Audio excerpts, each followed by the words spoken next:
Pasca Presiden Joko Widodo mengumumkan warga negara Indonesia ada yang positif terjangkit corona, kegaduhan mulai ramai di masyarakat. Berita tentang kesehatan dari sebuah media kini mulai menjadi pilihan tontonan warga Indonesia. Tentunya mereka ingin mendapatkan kepastian terkait perkembangan corona. Ada yang cerdik dalam menanggapi, ada pula yang panik. Dan di sini peran media sebagai pemberi informasi sangatlah penting. Namun bagaimana seharusnya media memberikan informasi sesuai dengan fakta, tapi tidak membuat kepanikan? Tentunya hal itu semua tetap dalam pantauan Komisi Penyiaran Indonesia, lembaga independen sebagai regulator penyelenggaraan penyiaran. Apakah seluruh tayangan berita corona selama ini telah sesuai dengan aturan yang disusun KPI? Kali ini sudah hadir bersama saya di Studio 2 Kompas TV Kediri, ada narasumber dari Komisioner KPID Jawa Timur, ada Mbak Amalia Rosadi Putri, dan juga Mas Malik Setiawan. Selamat pagi, bagaimana kabarnya hari ini? Sehat. Harus sehat, Mbak. Iya, mengenai tema kita di pagi hari ini, saya ke Mbak Amel terlebih dahulu ini. Nah, Mbak Amel, secara singkat saja, ini pantauan dari KPID Jatim selama ini seperti apa? Media dalam memberitakan kasus-kasus yang sensitif seperti corona ini. Ya, Mbak Iva dan pemirsa Kompas TV di Jawa Timur, khususnya Kediri. Jadi KPID, wewenang dari pengawasannya ya Iva, itu adalah mengawasi konten dari lembaga penyiaran mainstream, jadi radio dan televisi. Di Jawa Timur itu ada 398 lembaga penyiaran, yaitu include televisi, radio, kemudian juga TV kabel. Dan radio dan TV perlu juga diketahui, itu juga jenisnya banyak ya. Itu ada komunitas, kemudian lembaga penyiaran swasta dan LPPL, lembaga penyiaran publik lokal. Nah, Iva, yang sejauh ini pantauan dari KPID untuk pemberitaan di teman-teman media penyiaran televisi dan radio masih aman ya. Justru inilah yang menjadi rujukan dari masyarakat ketika apakah ini benar sih di Kediri itu ada pasien yang positif ya, ataupun tidak ya. Ternyata televisi dan radio atau media mainstream inilah menjadi rujukan utama. Kalau di media sosial kita ketahui bersama dan juga berdasarkan hasil beberapa survei, memang yang penyebar hoax paling banyak itu adalah di sosial media. Nah, kami ke Kompas TV ini salah satunya adalah mengajak seluruh pemirsa dan masyarakat untuk bisa cerdas dalam menerima informasi yang masuk. Ini khususnya juga di sosial media ataupun di beberapa lembaga penyiaran. Karena televisi dan radio itu yang tidak berizin ya, Mbak Iva, itu lebih banyak daripada yang berizin. Yang berizin itu di 38 kabupaten kota di Jawa Timur yang saya sebutkan tadi. Jadi seperti itu, Mbak. Sementara ini masih aman seperti itu. Nah, kita beralih ke Mas Malik ini. Kalau kepanikan di masyarakat yang mungkin belakangan ini terjadi, itu kan seperti panik buying seperti itu ya Mas ya. Nah, apakah itu benar-benar merupakan dampak dari pemberitaan media, ataukah hal itu sebenarnya dari pandangan KPID itu langkah kesiapan masyarakat sendiri? Seperti itu Mas, seperti apa?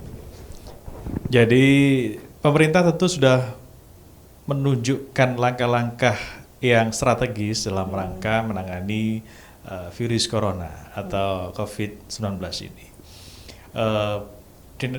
Departemen Kesehatan misalnya, kemudian juga pihak terkait sudah melakukan langkah-langkah strategis. Nah, kita di lembaga penyiaran berkewajiban secara penuh dan mutlak, Mbak Iva, untuk pertama memang menginformasikan hal-hal yang faktual.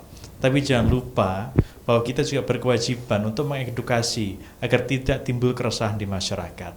Jadi biasanya panic buying, kemudian juga hal-hal yang bersifat temporer di masyarakat ini akibat ketidaktahuan, ketidakfahaman masyarakat dalam menyikapi sebuah isu begitu. Nah, inilah peran strategis dari media, termasuk di Kompas TV Kediri. Artinya apa? Anda bisa bayangkan sekarang, ribuan orang, jutaan orang di sekeliling kita yang punya handphone bisa seketika menginformasikan apapun yang dia lihat waktu itu tanpa ada filterisasi di dalamnya. Dalam 1 detik, orang mampu menjadi seorang reporter sekaligus redaktur, kepala pemberitaannya merangkap manajer, plus juga pendistribusikannya. Di mana filternya nyaris tidak ada. Nah, inilah peran-peran penting yang mesti dimunculkan oleh lembaga penyiaran mainstream seperti hanya Kompas TV, radio dan TV dalam hal ini untuk mengambil peran strategis dalam rangka mendorong masyarakat mendapat informasi-informasi yang berimbang, informasi-informasi yang bisa dipertanggungjawabkan dan mencerdaskan. Dalam rangka apa? Agar tidak timbul kepanikan di masyarakat. Pemerintah tentu sudah menyiapkan operasi pasar dan seterusnya agar tidak ada dampak yang berlebihan terhadap kepanikan masyarakat yang menimbun dalam tanda kutip ya, sembako misalnya. Tentu kepolisian juga mengawasi hal itu. Nah, peran media ada di dalamnya. Selain menginformasikan, juga mendidik. Ketika porsi pemberitaan itu sudah cukup masif, jangan lupa media mainstream, Kompas TV Kediri di antaranya punya kewajiban untuk memberikan ruang publik di dalamnya dalam bentuk ILM, iklan layanan masyarakat, dalam durasi 10% dari 20% kesempatan beriklan ketika bersiaran satu hari. Dalam satu hari itu, Kompas TV di Kediri ini punya hak untuk beriklan 20% dari durasi dia siaran ya. Kalau 1 jam berarti 20%-nya. Dari 20% itu, 10%-nya itu adalah kewajiban untuk iklan layanan masyarakat. Nah, ketika momen-momen misalnya mau lebaran, itu ILM-nya tentang lebaran misalnya begitu. Ketika munculnya sekarang trennya adalah mewabahnya corona, maka kita mendorong, kita harapkan teman-teman lembaga penyiaran juga memproduksi ILM agar masyarakat juga punya pemahaman dalam rangka menanggulangi hal itu. Konsentrasi kita sebenarnya dua, Mbak Iva. Ya. Jangan hanya kemudian kita terus memblow up informasi tentang seberapa banyak pasien yang terdampak begitu, tapi juga hal lain adalah melindungi mereka yang saat ini dalam posisi sehat. Yang sehat kan juga harus dilindungi kan, bukan hanya memberitakan mereka yang terdampak begitu. Yang sehat harus dijaga dengan cara itu, memberikan edukasi yang cukup kepada masyarakat. Demikian, Iva. Iya, masih ke Mas Malik juga. Nah, seperti apa sih batasan media dalam memberitakan kasus yang sensitif seperti ini? Di sisi lain kan langkah otoritas kita sendiri justru telah diketahui oleh publik seperti itu. Nah, misalnya saja contohnya melakukan polis lain di sekitar kediaman salah satu warga yang terjangkit corona dan masyarakat telah mengetahui dan pasti akan menyebarkan melalui media sosial. Kita sebagai media datang untuk membuat framing positif tersendiri agar masyarakat tetap tidak panik. Lembaga penyiaran dalam memproduksi pemberitaan dan informasi-informasi itu bukan hanya terikat dengan P3SPS, tapi kaidah-kaidah jurnalistik kan ada di dalamnya.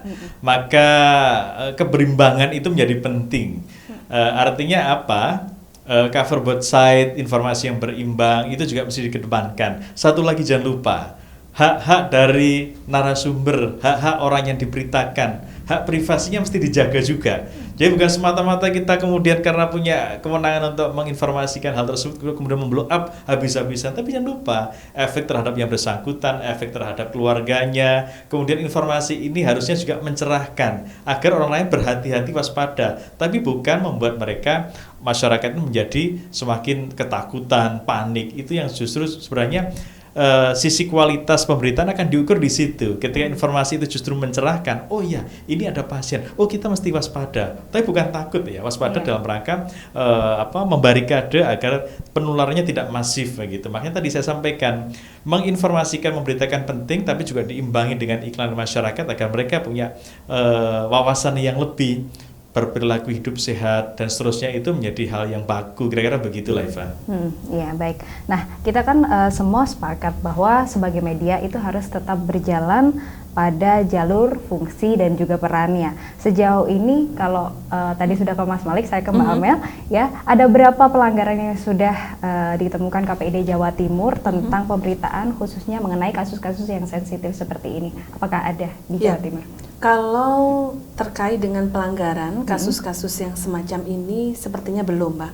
Rata-rata teman-teman lembaga penyiaran itu melanggarnya itu masih seputar tentang klasifikasi. Itu bukan pelanggarannya, itu bisa dibilang adalah kadang teman-teman itu nggak tahu, Mbak.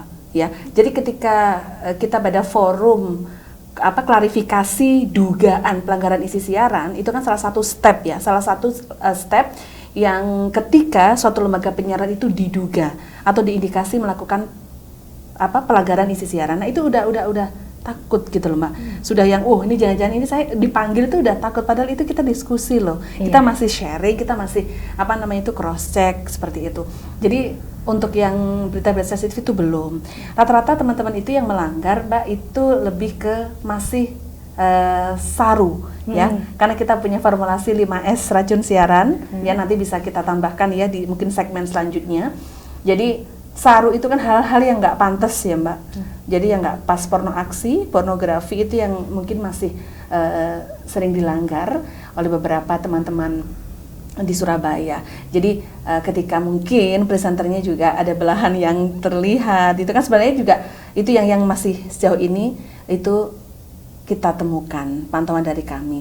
Juga mungkin ada beberapa iklan dewasa yang jam tayangnya Mbak. Jadi pada unsur jam tayangnya ini yang banyak. Jadi untuk iklan pada intinya untuk pelanggaran konten sensitif itu belum ada. Belum ada. Ya, baik, nanti kita akan lanjutkan untuk segmen berikutnya ya Saudara. Topik kita kali ini masih akan kita bahas lebih jauh bersama narasumber kita dari KPID Jawa Timur. Tetaplah di Sapa Kediri.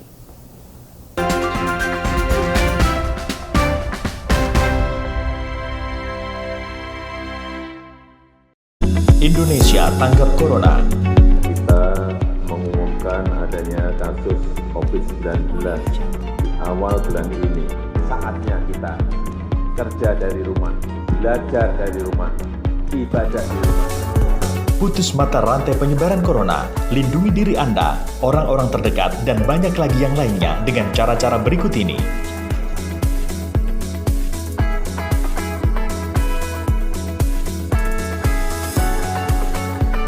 Apabila Anda merasa tertular COVID-19, hubungi hotline Pemprov Jawa Timur.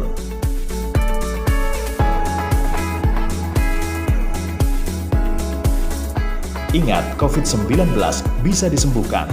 Jaga kesehatan fisik dan tetap tenang serta berpikir positif. Dipersembahkan oleh